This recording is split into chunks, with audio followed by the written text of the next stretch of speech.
Welcome to Metaphysical Soul Speak. I'm your host, Elena Fox Starks. Hi guys, I hope you're doing really well in this moment in time. Now, whenever and wherever you happen to be on this crazy ass matrix we happen to be living in right now, I hope that you are taking all the events that are going on right now in the world and you're taking them in stride, and that you are taking the appropriate action that resonates with your soul, but at the same time will help your fellow man and woman or people. Because there's a lot going on right now. There is a lot. So I don't even know how to unravel it all, to be honest, but today was Blackout Tuesday. I don't know if you guys even knew what that was or what it meant. I've seen several posts where people are confused by it, or they say they don't agree with it, or they just think that it's a way to get people to not vote, which none of that's true. It's true that some people just don't agree with it because maybe they don't understand it, but Blackout Tuesday means just have posts on your social media that is literally just a black square to symbolize that you stand in solidarity with our brothers and sisters on planet Earth that happen to have dark skin. That's it. It's just to say, hey, I stand with you. I'm with you. I would be out there protesting if I was in Los Angeles or Minneapolis or any major city in the United States. I live in Ecuador. There's no protests here that I know of. It doesn't make sense for me to go protest by myself. So the only way that I can do it is to show my stand in solidarity by putting a black square in my Instagram, which I have done. That's all you have to do. It doesn't mean that you suddenly don't have anything to do with social media at all. It doesn't mean anything other than that. Just put a black square. Say, hey, I believe in this cause, because for me, this is a cause of humanity. It's not just fighting for black people's rights. This is fighting for the humanity to be seen in all human beings regardless. But we need to start with the black community, because the people who were killed because of the color of their skin and the racism in the cops that killed them, this issue is the one that needs to be addressed first. So that's the other reason why when people are doing hashtag All Lives Matter, that's taking away and detracting from the Black Lives Matter movement. And I don't know, there's a problem with that hashtag on Instagram. I guess they're somehow drowning out people finding help. And I accidentally did it, and then I started reading all these posts about it. So if you're going to put anything to stand in solidarity, don't put hashtag Black Lives Matter. Do hashtag BLM, just as a shortened version of that, because when people are trying to find the Black Lives Matter movement, because they need those phone numbers, they need those resources, it's like now they have millions upon millions of hashtags to sort through, and they're not going to be able to find the help, the numbers, the emails, the resources that they need, especially if this sort of thing is going on in their city, where someone's been beaten up or murdered because of the color of their skin. And just to be honest with you, my God, I can't believe that we're even still hashing and rehashing this stuff. This should have been taken care of already. I'm ashamed of humanity that we still have to have this conversation.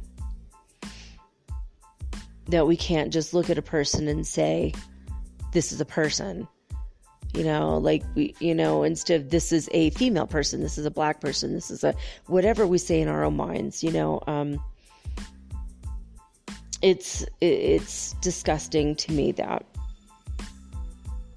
so many people around the world have to go out to protest something that should have been very, very basic from the beginning. That we have to love each other. We have to be one. We are in unity with each other, even if we don't always feel it. I mean, I know that I'm one with everyone in the world. There's a couple ex-boyfriends I don't want to be in the same room with, but I do recognize their divinity. I love them from a distance. There's a few MAGA people that I'd never want to talk to in real life, but I love them at a distance, right? But I can't believe in this day and age we are still fighting this stuff. So I've signed a bunch of petitions today about demilitarizing the police. In Los Angeles, they're calling for complete defunding of the police until all the racist cops are gone. Until there are no more cops with access to military equipment to go against the citizens. This stuff is real. This is serious. This is what we're going to talk about tonight. I've already done my interview posthumously with George Floyd, literally from beyond the grave. I channeled him. I am a telepathic channel. I channel indirectly. I do not channel directly, meaning George Floyd did not take over my body, but I was true to the words he said. A couple things he said, he kind of laughed and chuckled and said, I probably shouldn't have said that. I don't want you guys to think that was me, Elena, saying it. I was saying everything that he said. It was one or two times I got a word. I wasn't sure about a word. I tried to say the word wrong. It's not how he said it, so I corrected it, and it'll be obvious when you hear the interview. He is a very sweet and charming person, and he talks about his human side, and what I mean by that is we all have our human side where we can be authentic and genuine and true when we say, I did that one thing and I really screwed up. I made that mistake, and this is how I feel about it now, though. We're allowed to make mistakes, and we're allowed to correct our mistakes, and we're allowed to feel bad about our mistakes, but we're also allowed we should be, at least allow for ourselves, the common decency and human respect for ourselves, Sure, you might have done something a week ago, a year ago, 15, 25 years ago, but you still deserve love and respect regardless of your past mistakes. And that's something that George Floyd talked about tonight. So when you hear the interview, you're going to know what I mean and what I'm talking about. And he talks about his perspective from heaven. What has he learned since he got there? What are his insights that he wished he had had on earth when he was still here? What was his experience every single day of his life? And what does he recognize about himself and about his experience now that he's gone to heaven? Who else has he talked to in the revolution that has been taking place for hundreds of years? Who has he spoken to in that revolution? You're going to find that out tonight as well.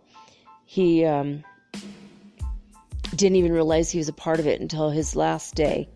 And then when he died, that's when he discovered why he had to die the way he died, why he chose that before he was born. We always choose our stuff that we're going to go through before we're born. How we're going to die, it's a mystery to us while we're here. And then when we die, we're like, oh yeah, I did choose that. That was cool. I did choose to die in a fiery plane crash or train wreck or whatever. And he chose the way he died. It was his time to go. He chose that before he was born, just to be clear. And it's crazy. I mean, he was arrested because a shopkeeper called the police on him for passing off a counterfeit $20 bill. And he's going to address that tonight. Did he know he was doing it? No, actually. He thought it was real. He didn't pay attention. There was a thing on, I think it was on Twitter today, about a white guy who was arrested also for passing off a $20 bill that was counterfeit. And he says it's just an anecdote he tells at parties, and they laugh about it. And he says, but when George Floyd tried to do that, or did that, supposedly, he lost his life. And he said that, my friends, is that's what white privilege is. So there's still such a huge divide. We need to fix this. We need to fix it. We need to fix it now. We can't allow Breonna Taylor's and George Floyd's lives to have been in vain. We cannot allow Martin Luther King Jr.'s life, Malcolm X's life, to have been in vain. We need to do whatever it is that we can do. If you are white and you feel like you are in a position of white privilege, you need to understand what that is and read up on it and learn about it. And this is going to sound weird, but for me, I took my kids to South America, Central America, and then South America. And I have experienced racism a few times, just a handful of times.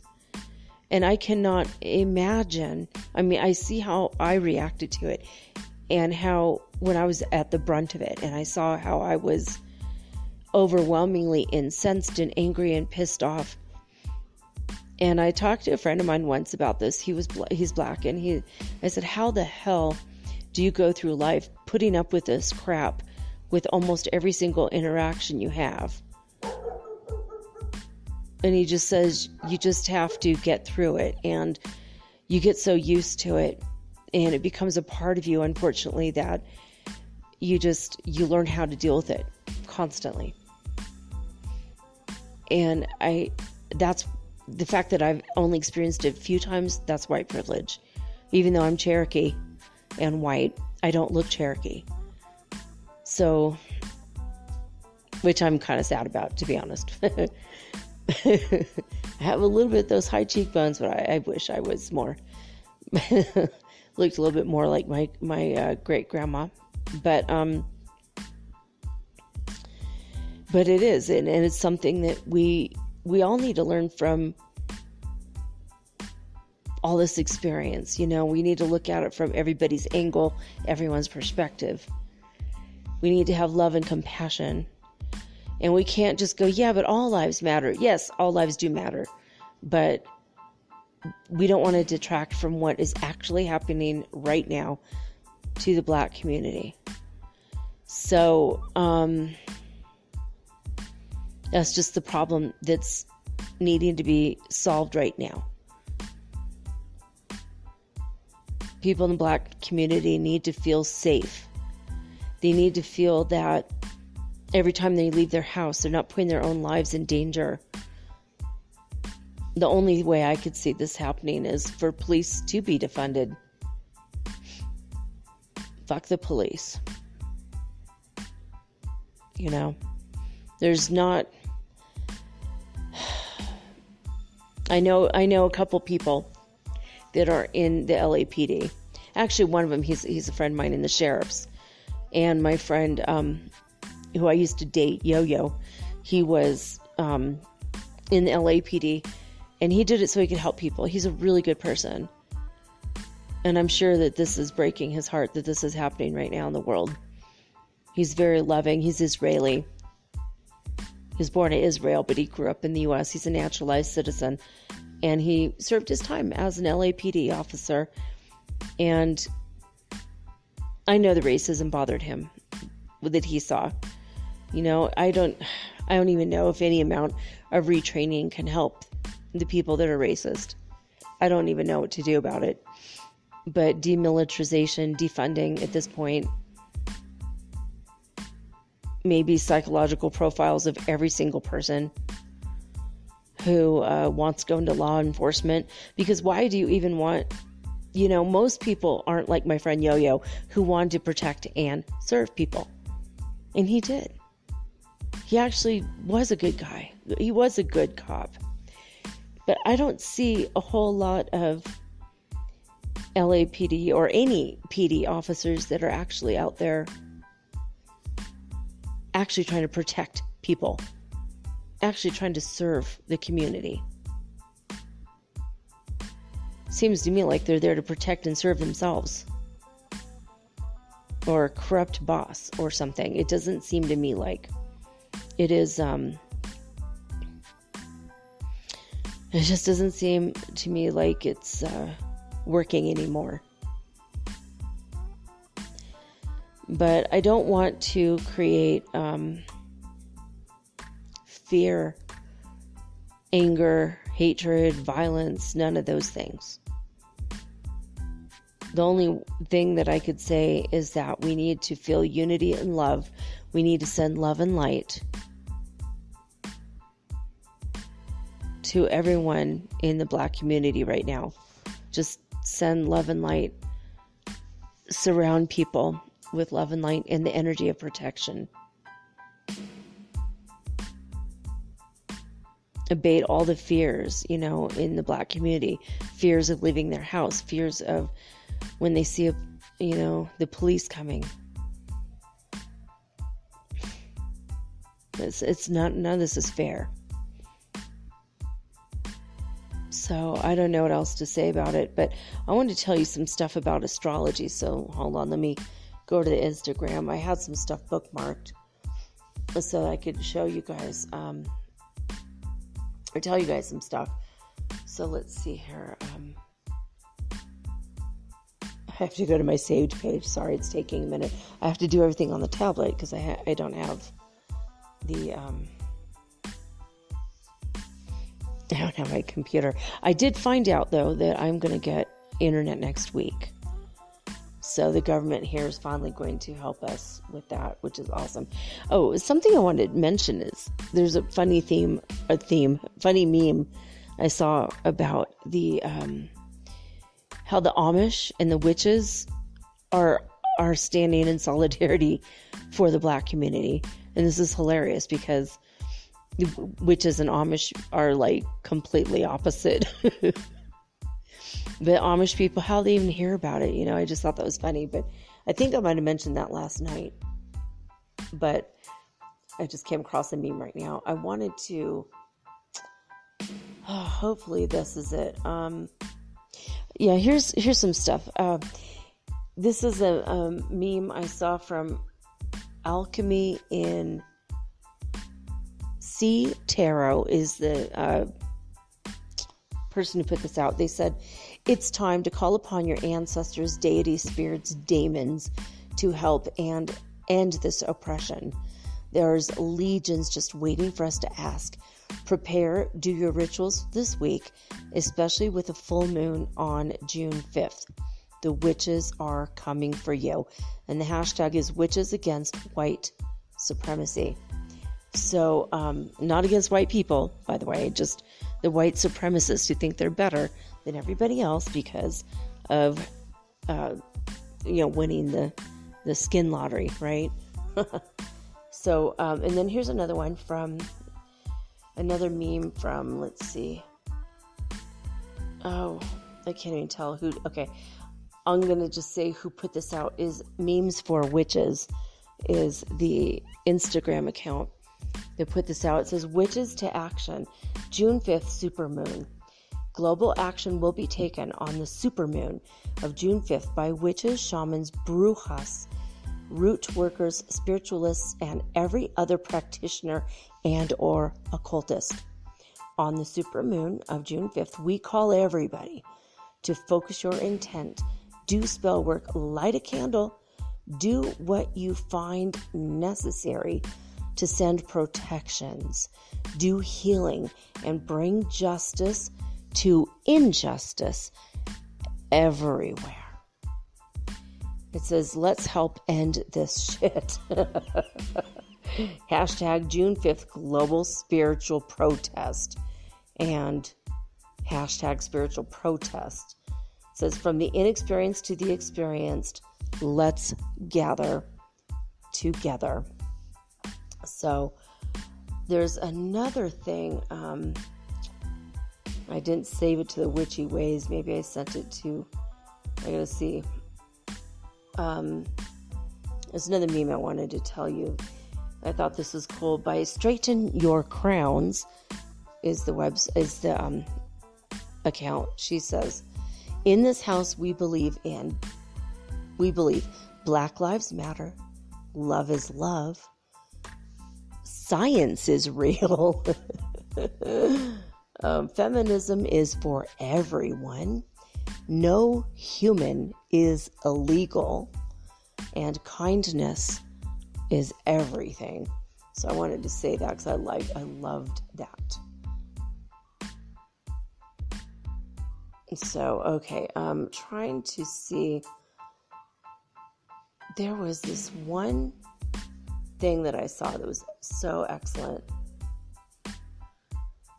Oh yeah, here it is. Okay, here it is. I'm so happy to find this. Okay. And this one was put out by Elizabeth April, and she says, food for thought. The last time Saturn was in Aquarius was during the Rodney King riots. The last time Pluto was in Capricorn was during the American Revolution. Neptune was in Pisces when Rome fell. We have all three right now.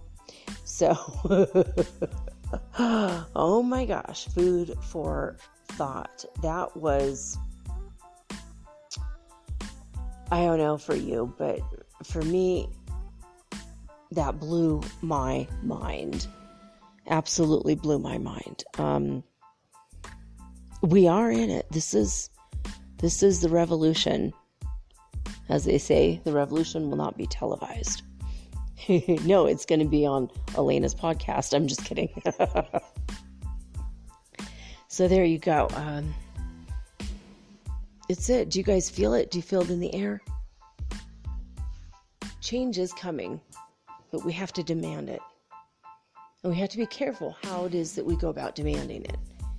If you're going to demand it in a way that's going to disturb your own peace, you need to take a step back and rethink it. Now, you could put hexes and curses on all white supremacists everywhere. That's one way to go about it. But you have to be able to, you have to be able to understand how it's going to affect you. Can it boomerang back on you? Is this something that's going to create karma for you? I like the idea of putting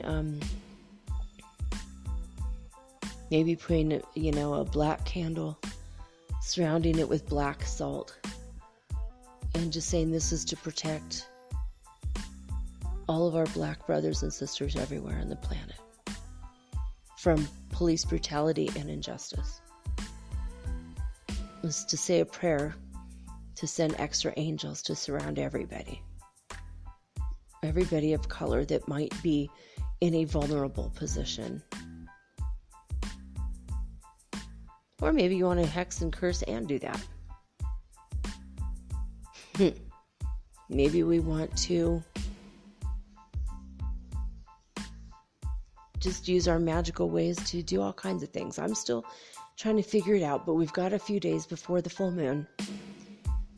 So if you want to join me in some witchy ways, we're going to try to, my son and I have been thinking about what we're going to do. We've been preparing our house for magic, but see, I don't want to do magic in my house that would be negative, that would affect me in my house. So I'm thinking about the positive things and what positive things, we have to send protection.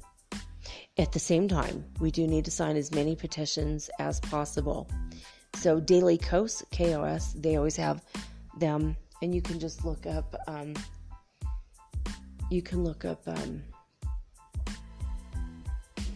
just resources. You could just look it up, I guess, for Black Lives Matter. I don't know if that's a .com or .org, but we all have to do something.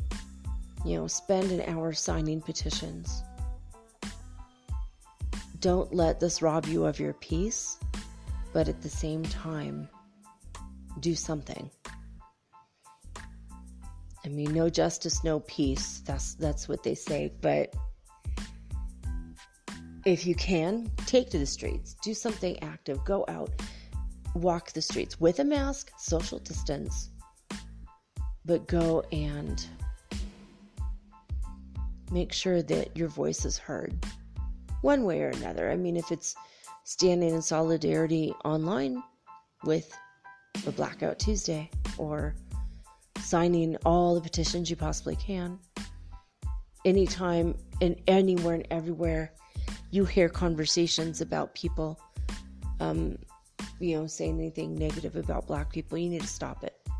Shut down that conversation.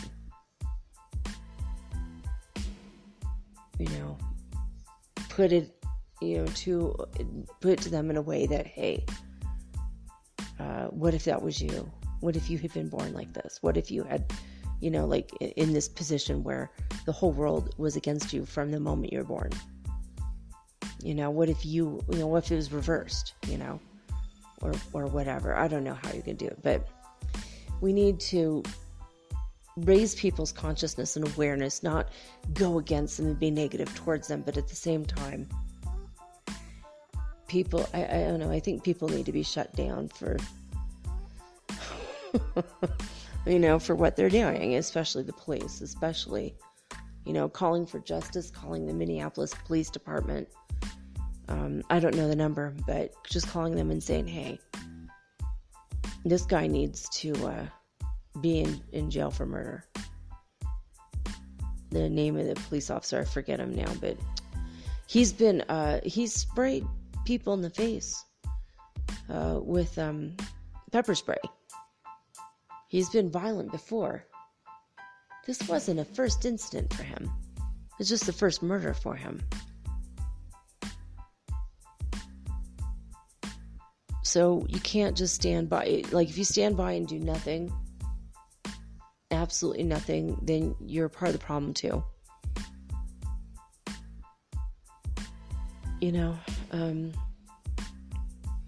If you're white and you're saying, well, this isn't my fault, this is my problem. It is your problem. If you're human, it's your problem. You can't stand behind, white privilege anymore and just say, well, whatever, we'll let it blow over. Because this crap is not blowing over, has not blown over in hundreds of years. You have to do something. Some little something. Everybody has to do something. Anyway, I'm going to get off that soapbox right now. We are going to go into the interview in the second half tonight.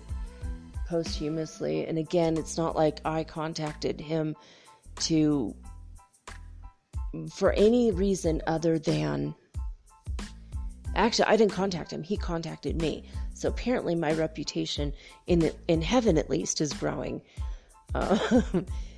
So he contacted me because he wanted to be able to get the word out and set the record straight on a few things. And I think we accomplished that in that interview. So we're going to put that out tonight, and hopefully people will hear it. Hopefully people will hear it. And,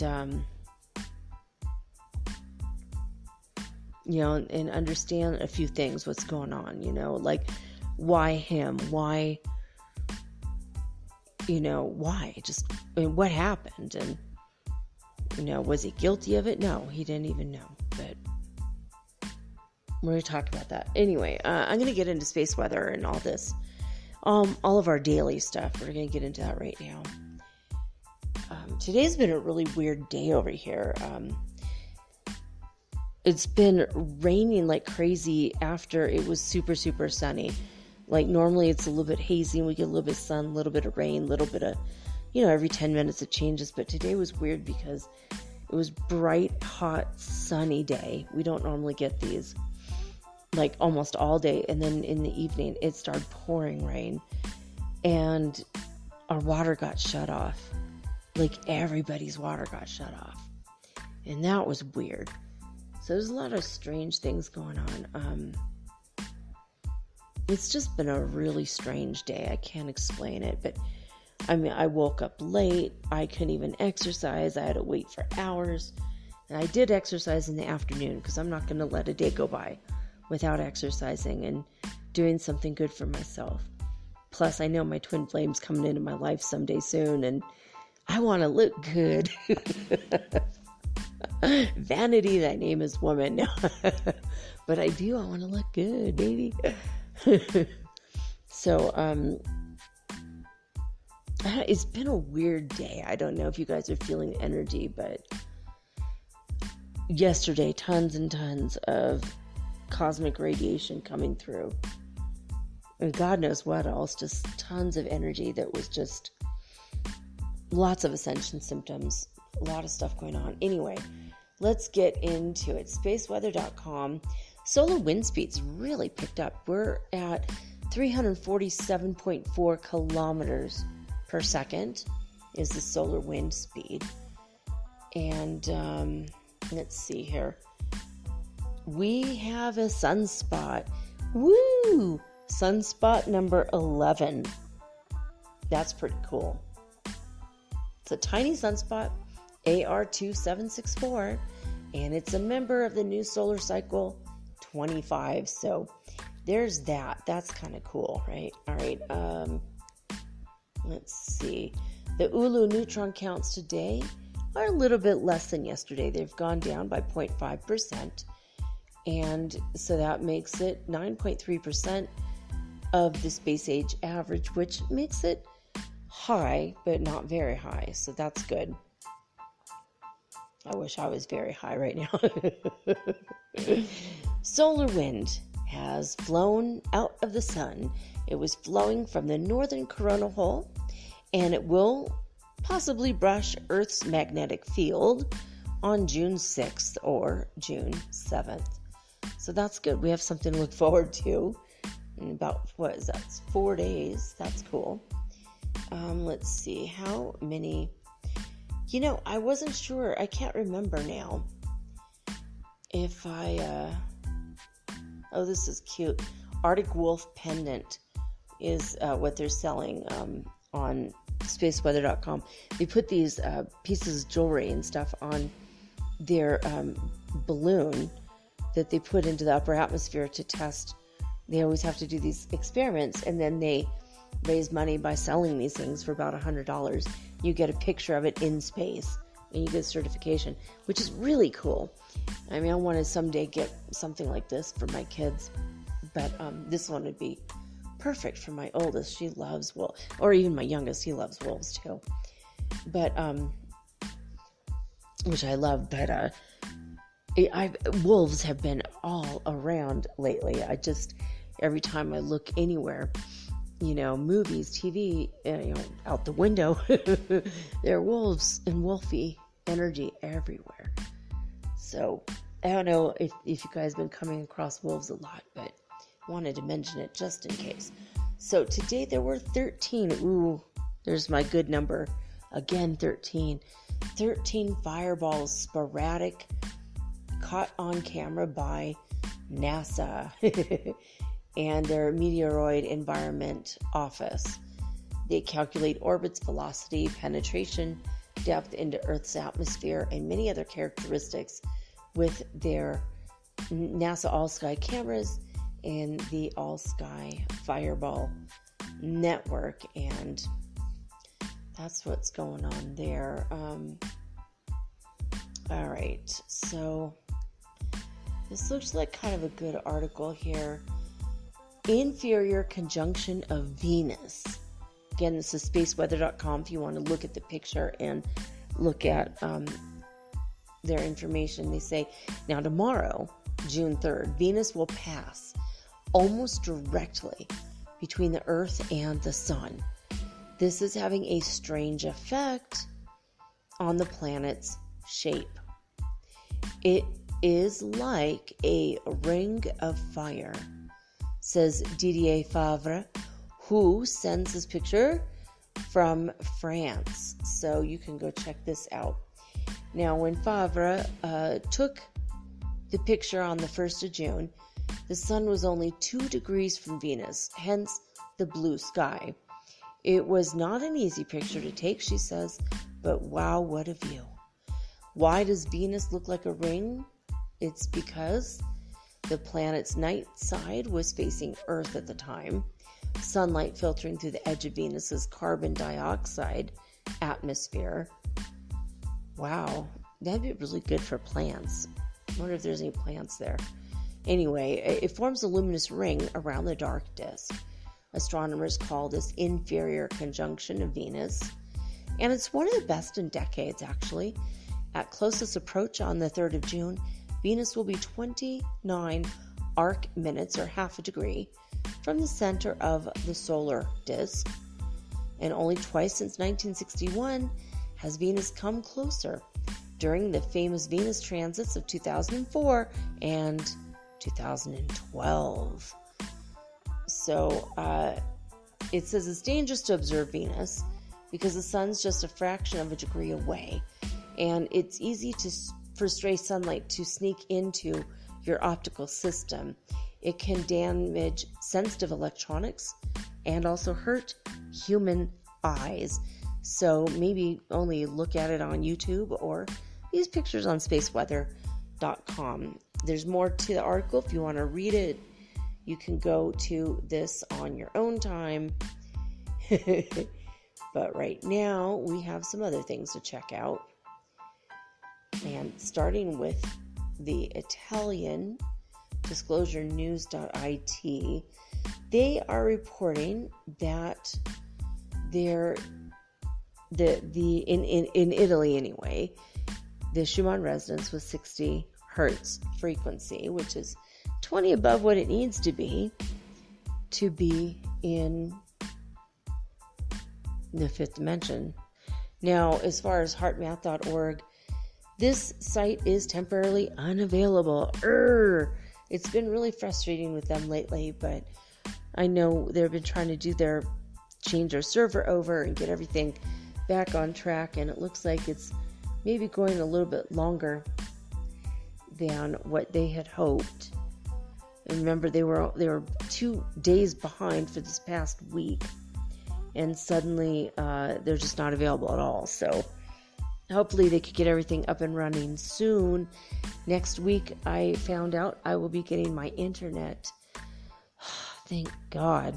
I don't know what day and time, but it will be next week, thankfully. And then I will be able to, I don't even know what I was going to say there. I'll be able to check out the HeartMath website a little easier. It's really, really hard to, it's like literally my even my pinky finger is too fat on the end for this teeny tiny little knob you have to move over on my little tablet. Like it's ridiculous. So hopefully when everything gets going next week, we will be able to. Now I'm going to try to, I've been invited to be interviewed on a podcast. This man is a metaphysician and a comedian. So he's kind of a heyoka like me. He seems like he's really funny. He's very sweet. We're constantly talking about cloud readings. So he's always sending me pictures of clouds that I can read for him. And in fact, today, somebody locally here in my gated community has asked my son how much I charge for a coffee reading. I'm like, I think he's trying to get a free cup of coffee from us. What do you think? Ha ha. So he has to come over, drink a coffee, and then I can read the grounds when he's finished. So pretty exciting stuff. I'm excited about that. But I will be interviewed hopefully next week. If it happens, I'll let you guys know, so you could go listen to that interview. Blah, tongue-tied. It's pretty interesting. But we are going to talk about cloud readings and what do I do and what do I see in clouds? What are some of the things I have seen in clouds? Some of the crazier things. And you guys have heard, if you've been listening to the show for the past, year and a half, you already know some of the crazy things I've seen in clouds. I mean, it's crazy. I've talked about it almost every single day. And I mean, even the past week, I've seen stuff in the clouds. I haven't even really bothered to mention it because it's just always so much. It's overwhelming at times. I saw the letter X in the sky. I don't know if that means anything to any of you, but that did appear. So if you're looking for confirmation with that letter, there it is. So in A Course in Miracles, we've been reading this for a while. We are on lesson 304. You may find these lessons for free at acim.org, which is the Foundation for Inner Peace. And if you want to have the lessons for you on the go, you can just download A Course in Miracles app.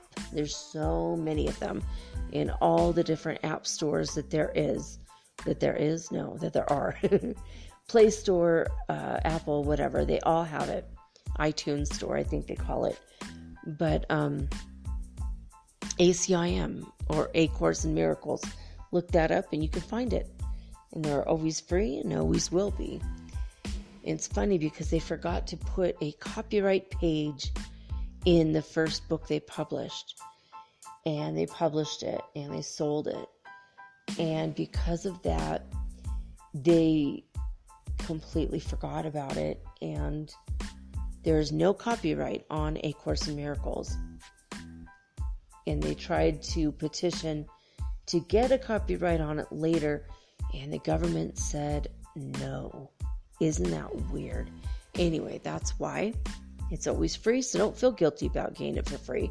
And they don't feel guilty about putting it out there.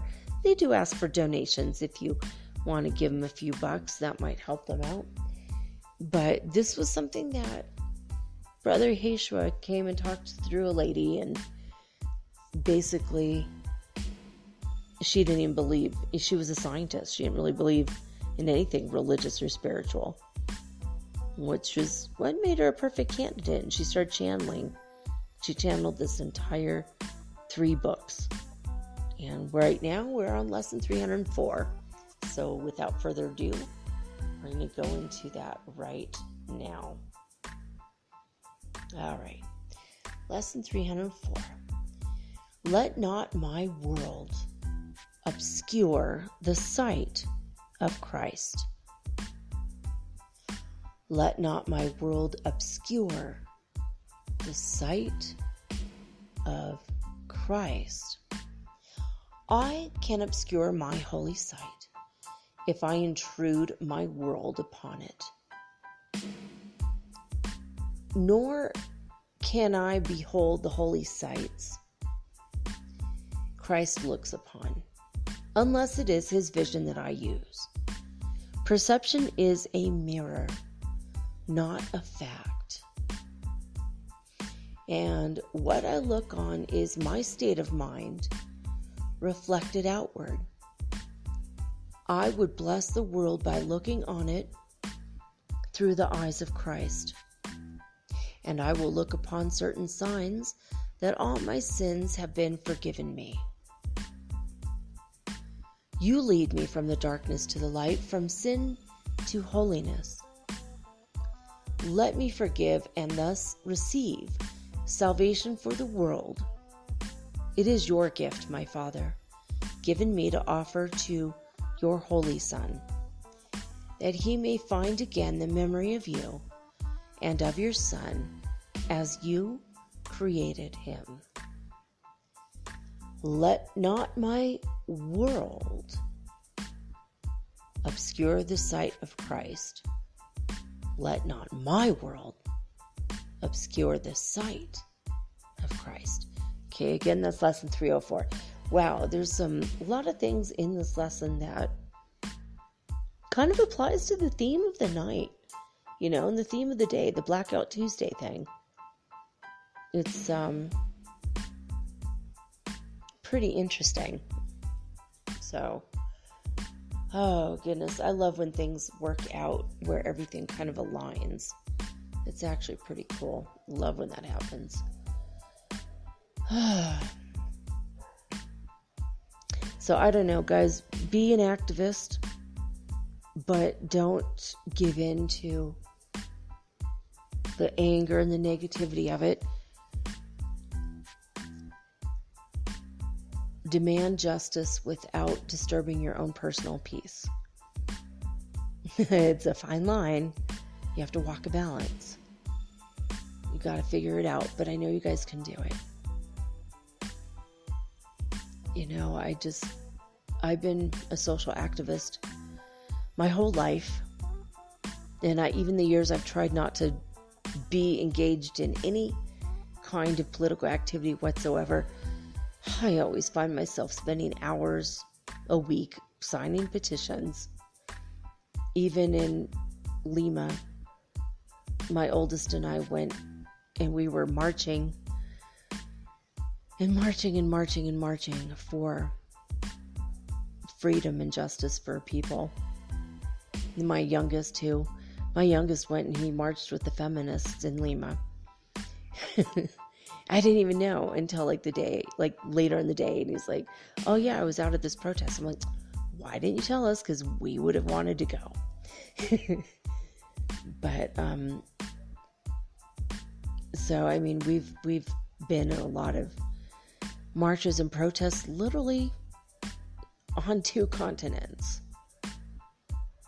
We were sitting in solidarity with people in Colombia. I have walked with the Pride, LGBTQ, etc., Pride here in Ecuador. And from South America, I signed petitions in North America for justice for everybody. I always feel like I'm not doing enough, but I'm praying for everybody always. If that's the only thing you can do, at least do that. Pray for people. Pray for protection and love. Do what you can and do it every day. And that's all I got to say for now about that. Anyway, you guys are the best. Thank you for listening to the show. I'm going to take a quick break. When I come back, you're going to hear from his own words, from beyond the grave, an interview, channeling with George Floyd, right after this message.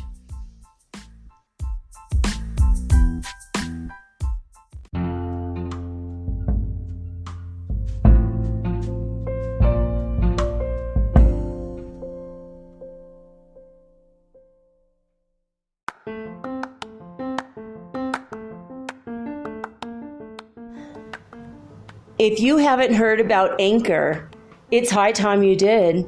It is the absolute easiest way to make a podcast. First of all, it's absolutely free.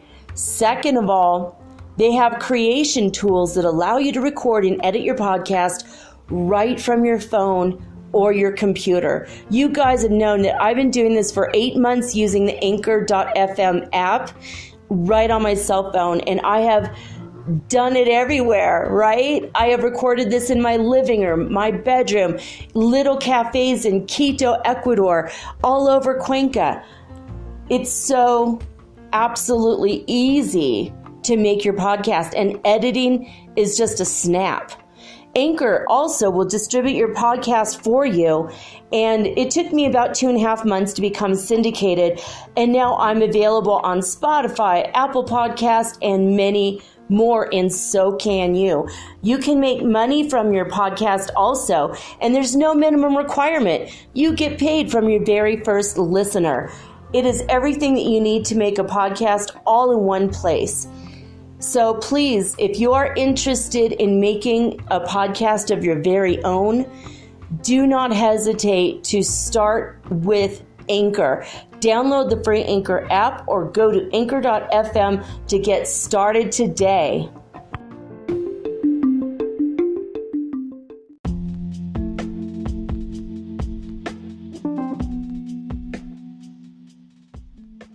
All right, guys, I'm going to attempt to talk to George Floyd. He is here with me now. His spirit came to me several days ago and asked me if he could be on the show and talk through me to talk about what his true purpose on earth was, and about his death, and about what's going on in the world now, and all of the things that, well, that's happening. It's not just that what happened to him, but all the things that have preceded this, and why this particular incident is so important. But before we get into it, and I'm already connected with him, he's already here. Before I get into it, I want to just give you a little bit of background on him. He had been charged and put in prison for 5 years after taking a plea deal in 2009 because he had done a home invasion with other people, supposedly, in 2007. George, you're with me. Is this true? Did you actually do this? He says, yes, I did. He says, I'm very sorry for my part in that, and I wish that one thing I could take back, but I did pay my debt to society, and I was, what did he say? Say it again. He says, I was just a chill person, at the end of my life, but, a long time ago when I did that, that wasn't who I truly am. In my soul, that wasn't who I am. It was at the time a dumb move. It was a circumstantial thing. I was influenced by people that I was running with, and it was just a bad thing. But I take responsibility for it even now, and as an adult I did my time, and what happened then has nothing to do with happened at the end of my life. I was actually trying to turn my life around, and I had moved to Minneapolis thinking this was a cool place I could be to have a new life and do something new. All right, now, and this is me, Elena, talking, guys. So what happened on that day was that supposedly he had paid a shopkeeper with a $20 bill that was counterfeit. Now, we don't really know if it was counterfeit or not, but the shopkeeper called the police on him, and because the shopkeeper called, what happened was, well, what you all know is that he died. He was while in custody, he died, and the police officer who had in the past used pepper spray on people when it was not warranted, and he had a history of violence, and he's going to be charged with murder, I'm pretty sure. The other officers who stood around and did nothing they've all been fired. I don't know if they've been charged with anything yet. I hope to God they do, but this is not about them. Just want to give you guys a little bit of background. They held him in custody. They held him down. The officer put his knee on George Perry Floyd's neck, and he was a 46-year-old man, and he put the knee on his neck, and he kept saying, I can't breathe.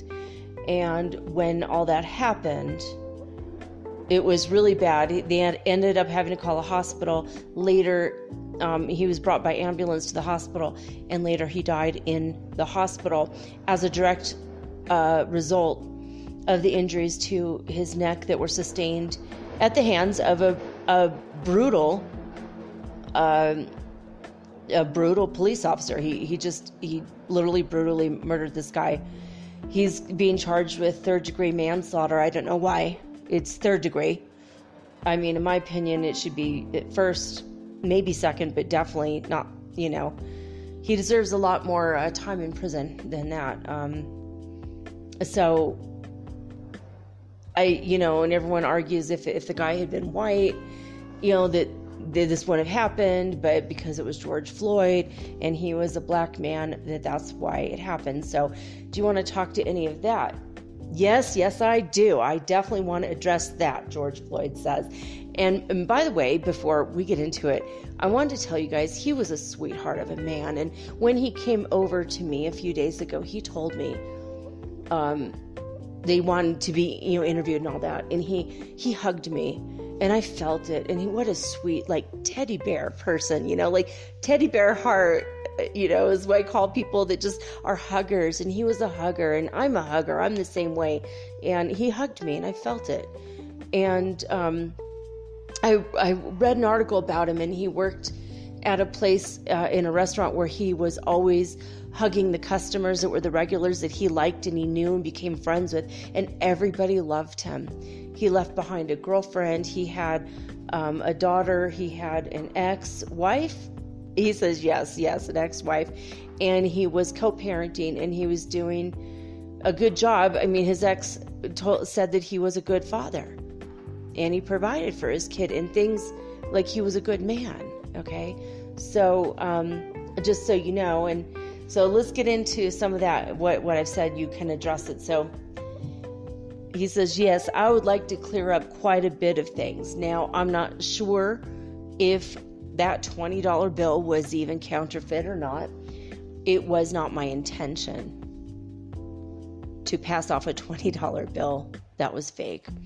It was a 20 I had actually gotten there in that store, actually, as change. You said change for 50, so you had a grant, and this is what he had given you earlier, and then you went back. He says a few days. He says, I think it was maybe 3-4 days later, and just bought something else with the 20, and that's when the shopkeeper called him.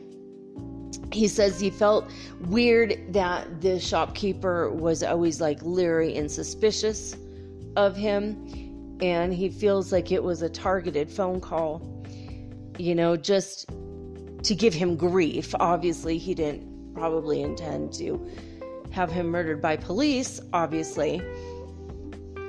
He says, yeah, but that guy always felt he was a little nervous around me. I was a pretty tall guy. I was a big guy, and people sometimes felt intimidated by me when they didn't know me well. And that was something that always was, in the back of my mind. And I try to make people feel at ease. And honestly, it's why I hug people a lot. I want people to see that I wanted people to see that I was a loving person, that overall I was a good guy. I was a good man, and I wanted to show that energy to people because they are so willing to believe the bullshit and the nonsense in their minds about people without knowing the people they're looking at, because I feel people look at people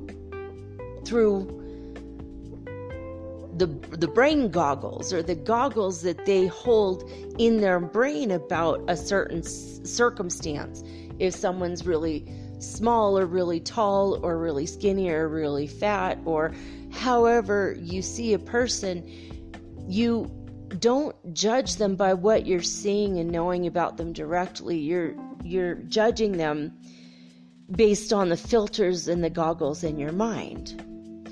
And I saw when I was alive on earth that everybody looked at me in specific ways, and I could always tell when there was a switch that goes off inside someone's mind, because I could see it in their eyes the moment that their eyes would change. And I don't think I'm the only black man to say this, and I feel that many black men who are aware of their surroundings and aware of the people around them, they see that there's a subtlety and, yes, a racism that occurs inside of people when they have that filter, and it switches, and sometimes it's a good filter and sometimes it's a bad filter. And what I mean by good filter, and it's still racism, so it's not very good, but there's like that one filter that people will, see a black man and think, oh, he's a good athlete, or he's good in bed, or whatever. And there's these, I'm not denying that part of me, but it's an unfair filter because it's based in racism, because it's based on ideas that come before. It's based on ideas that come before you meet me as a person, and you're not seeing me as a person when that switch in your brain is clicked. You see a person through brain goggles, and I feel that there's this. You're saying preclusionary. No, I'm sorry. There's a word I'm not getting. I'm sorry, George. Please say it again. Oh, okay. He's just saying it precludes. It precludes your having met me or other black people, and you assume things about us that he says. Now, I probably shouldn't have said us. I didn't say this. Elena didn't say it. George is saying this.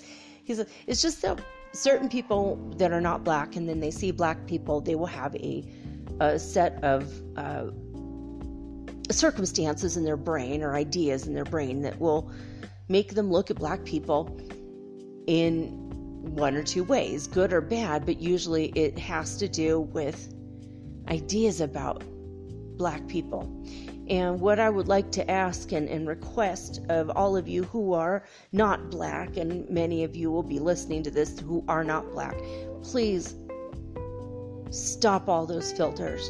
Whether you think they're positive or you think they're negative, they're filters, and it stops you from being able to see us, because the brain goggles, those glasses you're wearing that is your filter that sees black people in a certain way, that's a wrong prescription. You've got the wrong eyeglass prescription. You need to stop looking at people from inside of your brain. You have to look at people and see that we are souls. We are pure souls, and we are a part of the great divine. We are a part of God. We all are one, and we come to earth in unity. All of the people on earth chose to be on earth at the same time as each other because we are unity. We are unified as a collective set of beings. But we are also individual, and we deserve to be looked at with love and honesty and trust until we give you a reason not to trust us. And now when I say this, I don't mean only black men or black women. I mean all human beings, regardless of the color of your skin, that everybody has a right to be trusted until they show you that there's not a reason to trust. And so we find that this is very frustrating, and especially in the Black community, because of the negativity that is put out there in media, including sometimes social media, but more so in movies and TV shows. And we have been fighting this for so long. We have been fighting this at least 450 to 500 years. And I'm just a link in a chain. I'm a link in a chain of the people who came to be a spokesperson to the cause. Now, I wasn't actively a spokesperson to the cause. I was no Martin Luther King Jr. I was no Malcolm X, and I certainly was no Barack Obama. But I was just a man struggling to make my life work. And what I found out after I got to the other side, or heaven, as some of you call it, I'm here now. I'm not in hell. I'm not being punished for passing off a 20 that wasn't real. I'm not in trouble with God. I'm here. I'm here with family and friends I didn't even know I had. I've got cousins here I didn't even know existed till I got here. I have ancestors that always had my back, and I did not even know that. I didn't even feel them when I was on earth.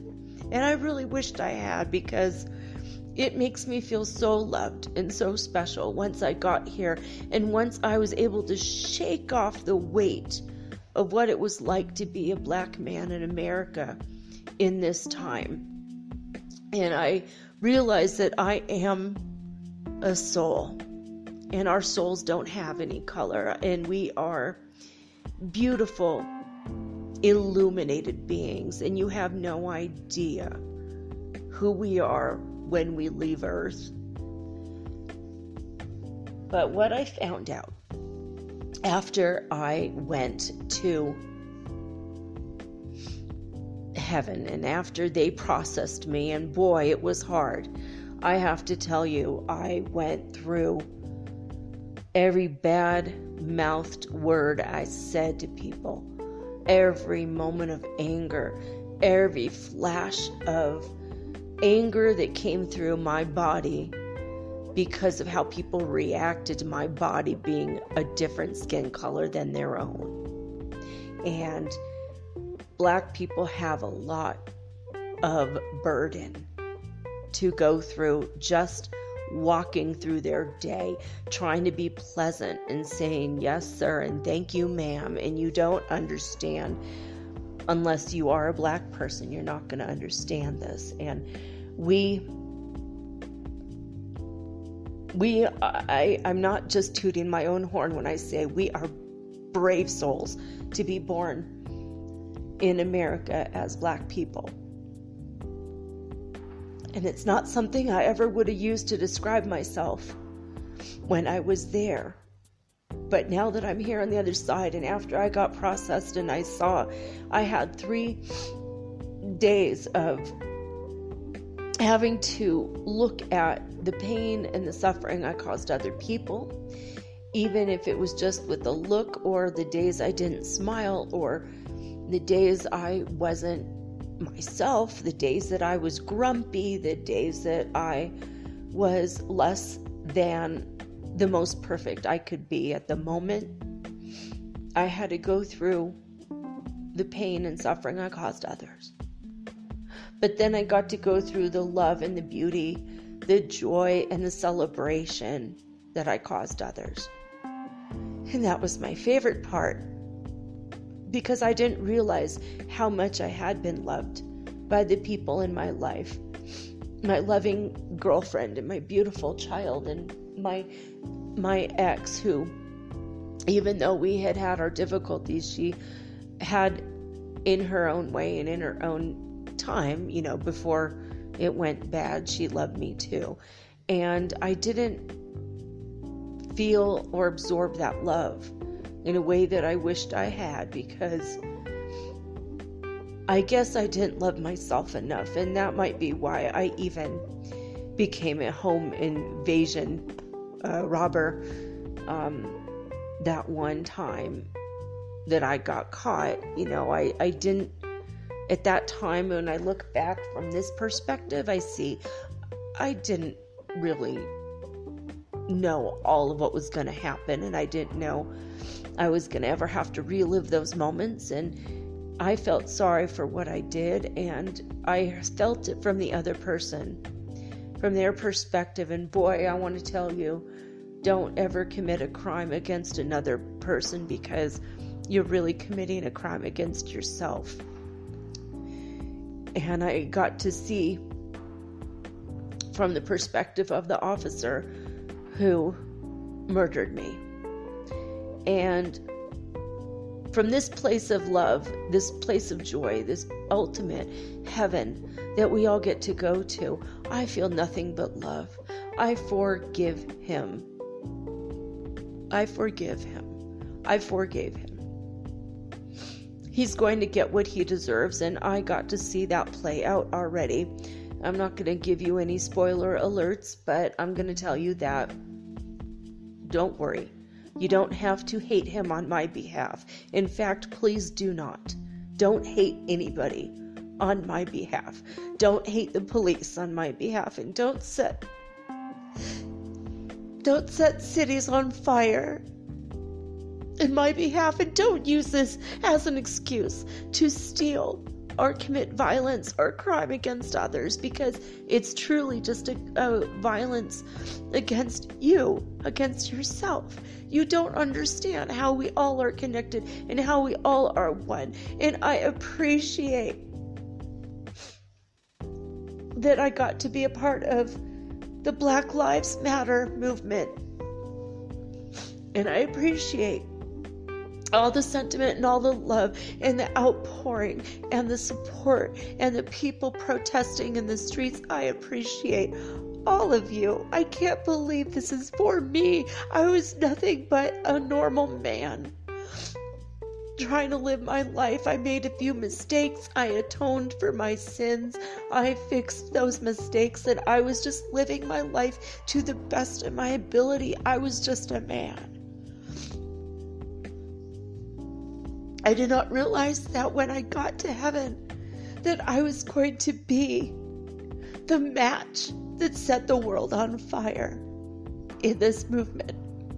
I did not know that I was the straw that was going to break the camel's back. I did not know until I got to heaven that I came here for that moment.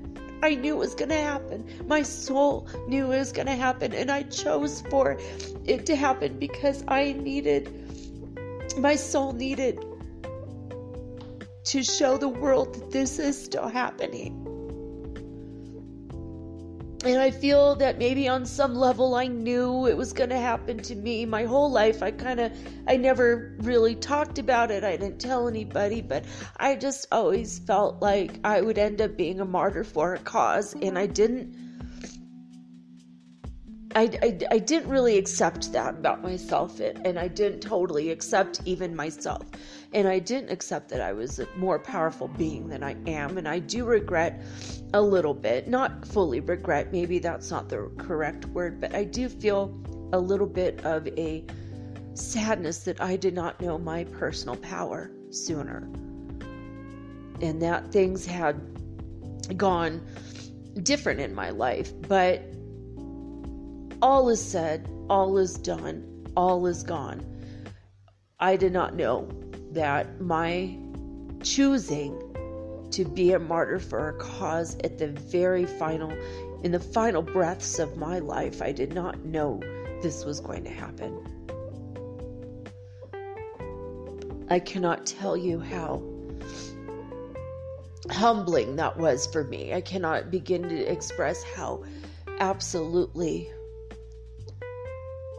it brought me to my knees. And to see how it all plays out, and to see even though this was what you would consider from your perspective an evil act, so much good will come. So much good can come if people open their hearts and their minds and their eyes, their hearts. Everything has to be open to this change. And I did come as a revolutionary. I wasn't a revolutionary my whole life. I was a revolutionary on the last day of my life. On the last day of my life, I was a soldier for a cause greater than me. I don't consider myself a victim. I do see that I was a martyr, that I chose to come. I chose to show the world what is happening in America. It is a sin that needs to be corrected and a shadow to be erased in the world as well as in the United States of America. I don't really know what to say more about that other than I am absolutely humbled that I chose that. I chose that for myself. I am sorry for the ones who are sad that I left behind, because I love them all so much. All my family, my friends, my girlfriend, I loved them all very much. But my life of 46 years has ended. My new life in heaven is beginning. I will always go to check up on those who I loved. And this is why I came to give the message today, so that all of you understand who I was and where I was coming from. And now I have a higher perspective. And it's beautiful here. It's beautiful here. And I'm not saying that because I want people to choose to come here sooner than they ought to. I need people to realize that your lives, no matter what is playing out right now, most of the big events, you chose them to happen. And the little events, you can control a little bit. But the only thing you can control, the biggest thing you control, is your attitude. And you have to learn to have a better attitude towards yourself and your fellow man. You need to respect other people, not because they demand it, because to respect others is to respect yourself. This is why I say, please stop looting and stop rioting on my behalf. And I'm so happy and pleased to see most of the protests are just protests. People are angry and taking to the streets, and people are no longer going to accept this reality for them. I am here. I have met Breonna. She also was a martyr for the cause. And she was a good woman her whole life. She was an example of an upstanding citizen. She was an example of a good woman in every respect. We sat and had long conversations. I have sat and I've had long conversations with Jesus. I have walked in the gardens of heaven with Jesus. And I am so humbled that he would talk to a wretch like me. That's what people say in that song, right? A wretch like me. In the song Amazing Grace. And I'm here to tell you that amazing grace is there to be had for everybody. God loves you. God does not get angry at your actions. Only you can understand the wrath of your own actions, the anger of your own actions. When you're acting out of anger, it goes to other people, but eventually comes back to you, and you have to judge yourself at the end. They said you're your own harshest critic. And this is something I learned since I got here, is that I criticized myself inside my mind in my life, especially when I was a teenager and my younger years. And I didn't deserve the criticism I gave myself. Neither do you. You don't deserve all of the hell and anguish you put yourself through in your mind. People don't understand that everyone else is going through the same thing. You criticize yourself and you judge yourself. And then when you look at other people who judge you, you start to judge yourself. And when you're a black man, you start to judge yourself for the color of your skin. And then you feel like God must have abandoned you or doesn't love you as much because you're not treated the same as the white man. And you start to believe some of the lies that are spread. And they're not spread out there by demons. They're spread out by humans. And when you come to the other side, you start to unravel all of the mysteries of why was I not born white? Why was I not born with privilege? Why was I not born?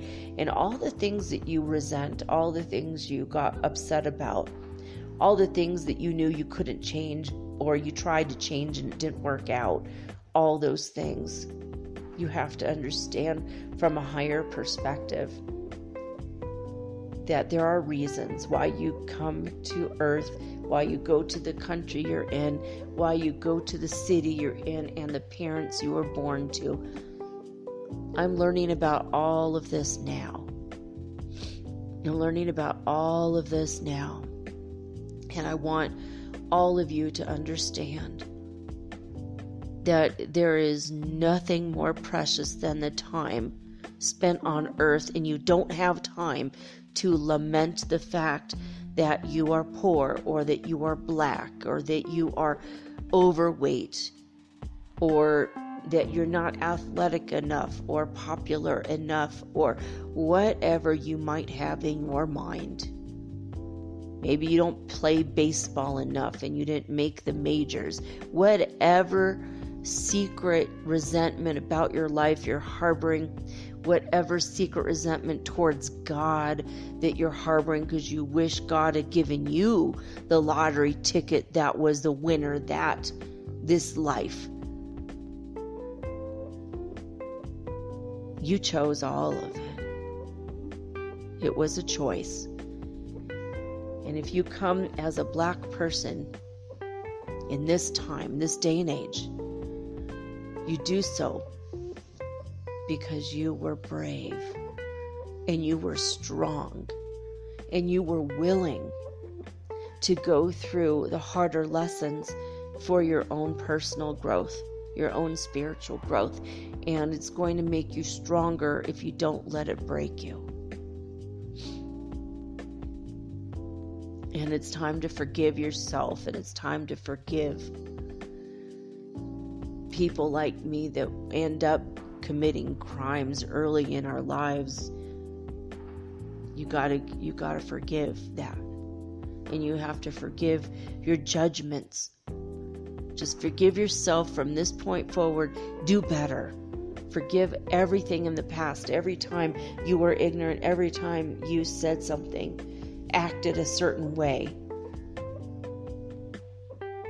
He says, don't, oh man. Oh, yeah, that's true, George. I've seen that too.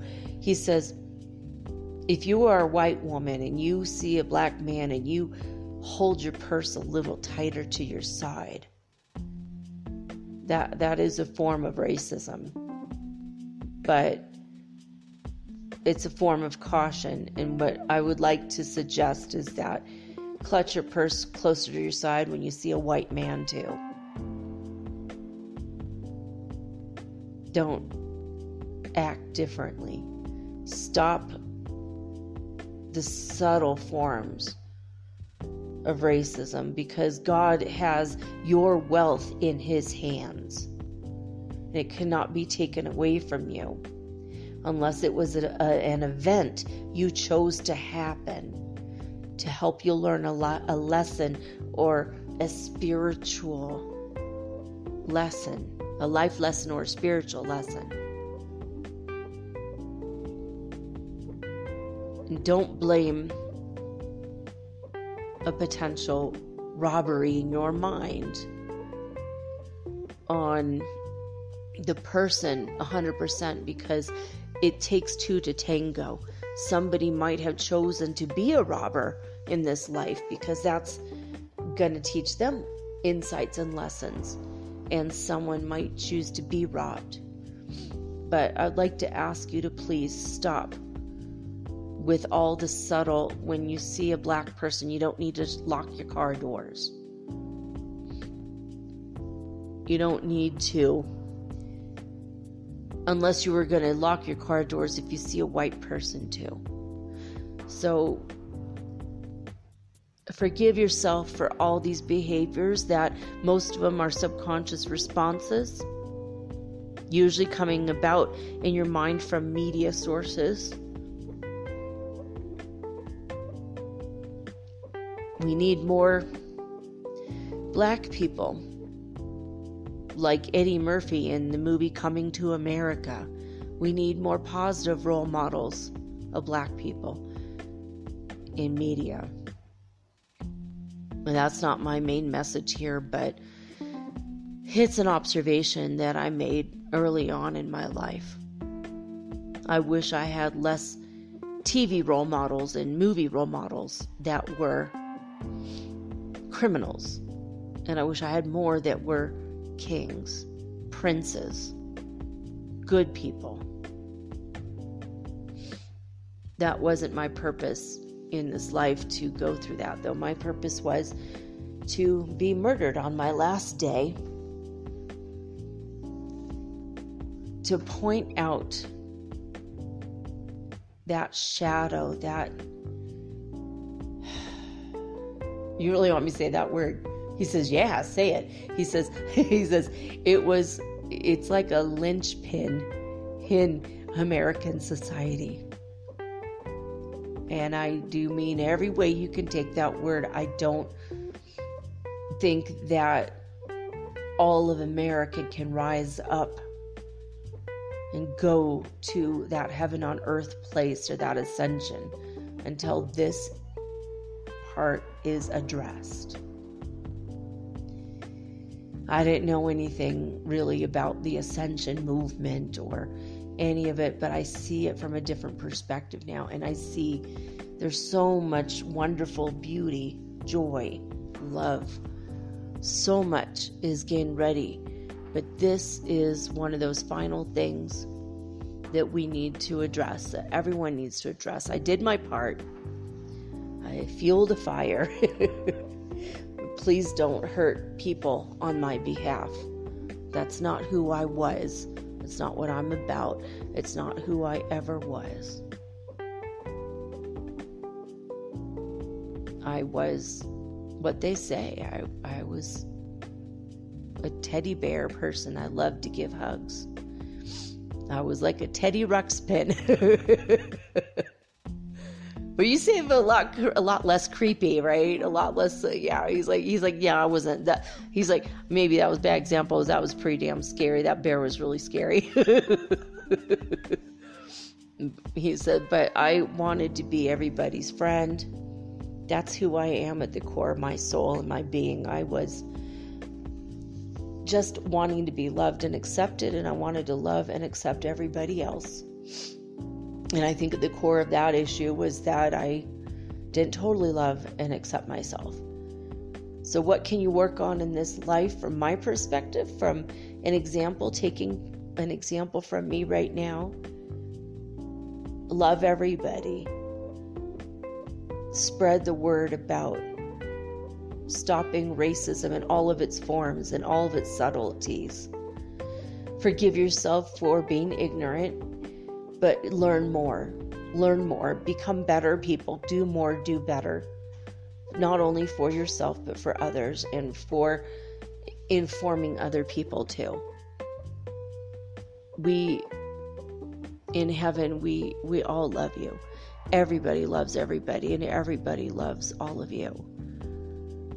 Nobody cares what the color of your skin is up here. You could change it in a heartbeat up here.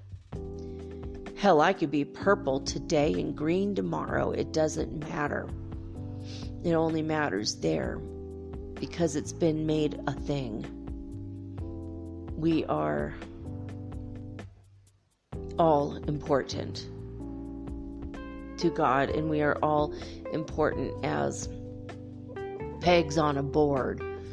You know, if you imagine there's like, he says there's like a game he used to play. He says even a better example is tiddlywinks. When he was a kid, he had tiddlywinks. And it's not as fun to play tiddlywinks unless you have them all.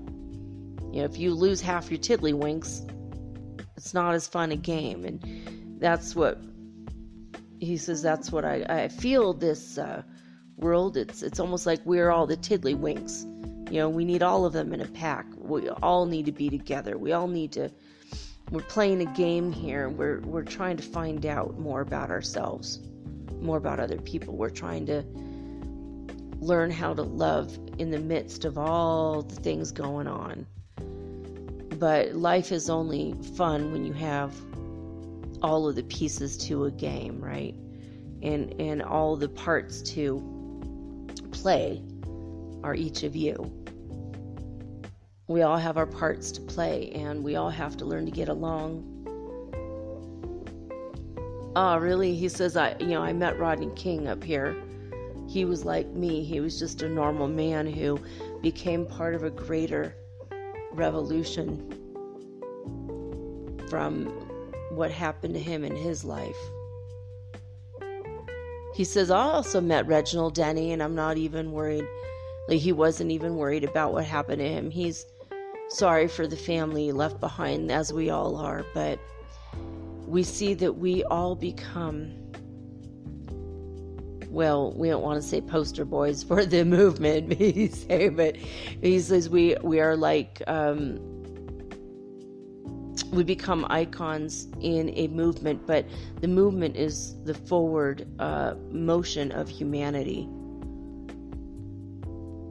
We all have to move forward as a collective human whole.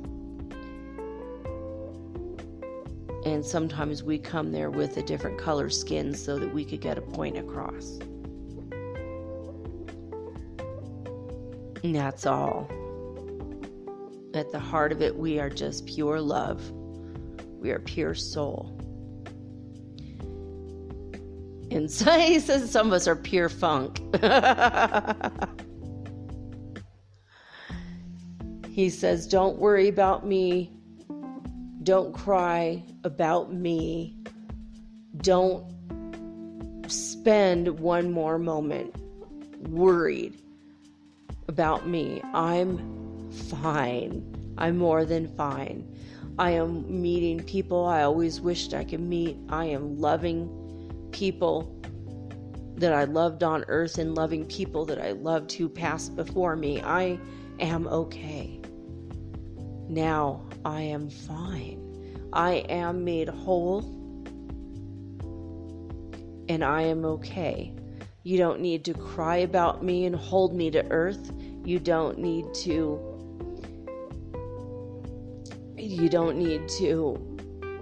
burn up cities or buildings or hurt others on my behalf. Ignorance is at the heart of racism. So you need to educate. You don't need to hurt other people.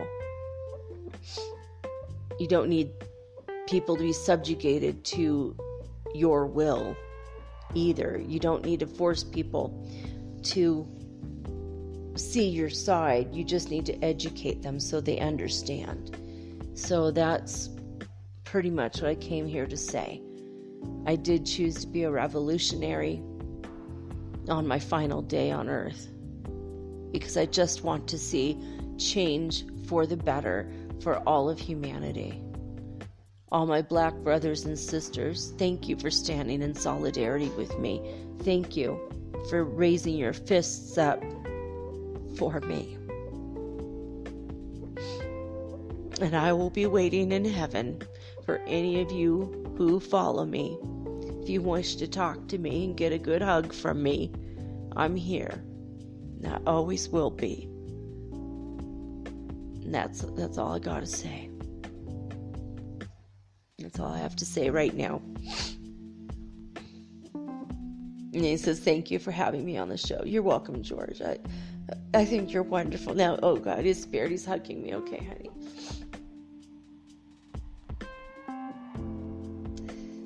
All right, he says, you take care, baby. Yeah, you do. You too. Thank you so much. He says, oh, also, I just want to say one last thing for my family who's worried about me and sad about how I passed. Don't worry, I'm fine.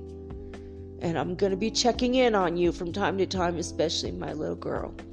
I'm going to be checking in on you guys. So if you feel me, you know I'm there. I'll be sending you signs. How are you going to send the signs? Okay, he says, I'll try to send the signs in the clouds. When you feel a sudden rush of wind on your face, that's probably me trying to give you a hug. And what else?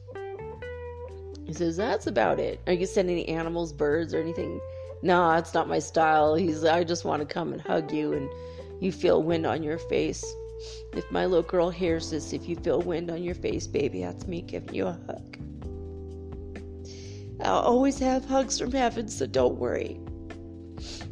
And I will look over you and I will come to you in your dreams. To my girlfriend, too, and all those who loved me. Don't worry, I'm still here. And no one can change that. Just because I'm not in my body anymore, no one can change that. I'm still here. My soul will always be here. And he says, thank you. All right, thank you. All right, I'd like to be disconnected from the spirit of George Floyd. All right, guys, so I just wanted you to know from my perspective, guys, that Elena, I didn't seek this out. George came to me on his own.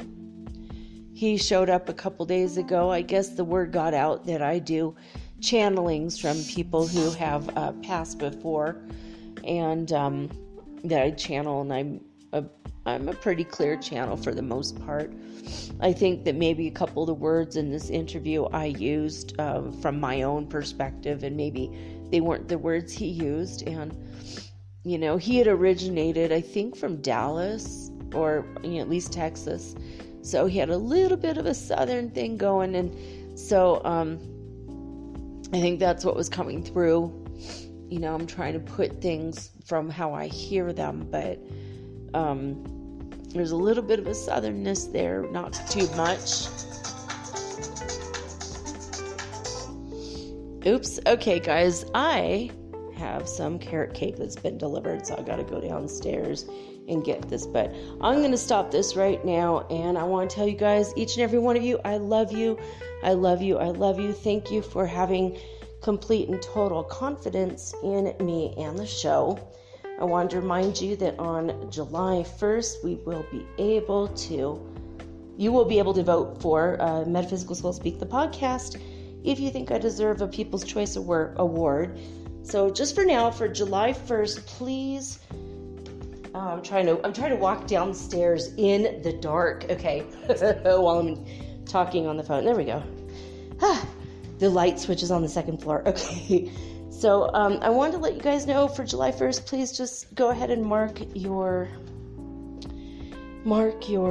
calendars for, the voting starts on July 1st. Anyway, there you go. I want to say thank you, thank you, thank you. I love each and every one of you. Thank you for taking the time out to listen to the show. I super, super appreciate you. And, the guy's not here. I'm going to have to call him right back. All right. Like, my cheesecake should be here. No, it's not cheesecake. Sorry, carrot cake. Anyway. Well, that's it, guys. I'll be back tomorrow with all unique and original programming. Just like always, I'm hoping to have my son on the show tomorrow so that he can tell us about his trip and journey to hell and what he learned about demons and devils. Ooh, oh my, gonna be a little bit of a chiller. It's gonna be a little bit scary, right? But it's not what you think. It's not as scary, and you're gonna learn that the universe is always in your favor, even if you've had demons and devils in your life. And it's gonna blow your mind in a good way. So, all unique and original programming tomorrow, just like always.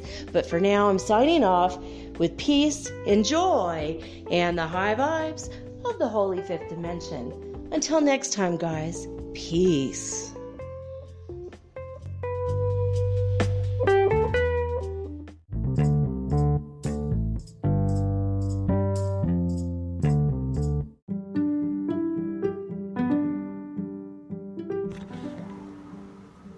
Metaphysical Soul Speak is run on sponsors and listener support.